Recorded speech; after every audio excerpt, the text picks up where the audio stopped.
മെസ്സിയെ കുറിച്ചൊരു ഡോക്യുമെന്ററി പോലും ഉണ്ട്, ദി ഹാർട്ട് ഓഫ് ലിയോ എന്നാണ്, ലിയോയുടെ ഹൃദയം. അതിനകത്ത് ഫസ്റ്റ് ഷോട്ട് കുഞ്ഞു മെസ്സി എടുത്ത് ഇങ്ങനെ പൊക്കുന്നു. മെസ്സി കരയുമ്പോൾ ഒരു കണ്ണുനീര് തുള്ളി ഒഴുകി അയാളുടെ ഇടങ്കാലിൽ, കുഞ്ഞു മെസ്സിയുടെ ഇടങ്കാലിൽ വീഴുന്നു, ഇടങ്കാലോട് തട്ടിത്തെറിപ്പിക്കുന്നു.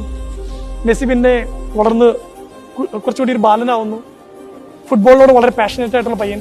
അപ്പോൾ അവനെ തേടി ഒരു സങ്കട വാർത്ത വരുന്നു, മെസ്സി നിന്റെ ഗ്രോത്ത് റേറ്റ് വളരെ സ്ലോവിലാണ്, മെല്ലെ മെല്ലെ നീ വളരുള്ളൂ, നിന്റെ കൂടെയുള്ളവർ ഇങ്ങനെ വളർന്ന് വലുതാവും, പക്ഷെ നിന്റെ ഗ്രോത്ത് റേറ്റ് വളരെ സ്ലോവിലായിരിക്കും. ഒന്ന് തിരിഞ്ഞു നോക്കുമ്പോൾ വർഷങ്ങൾ കടന്നു പോകുന്നു. 2022 ഡിസംബർ 18 സ്ലോ ഗ്രോത്ത് റേറ്റ് ഉള്ള, കൂടെയുള്ളവരുടെ ഒപ്പം വളരില്ല, അവരുടെ ഒപ്പം എത്താൻ പറ്റില്ല എന്ന് പറഞ്ഞ കുഞ്ഞു പയ്യൻ 2022 ഡിസംബർ 18 ഈ ഭൂമിയോളം വലുതായി.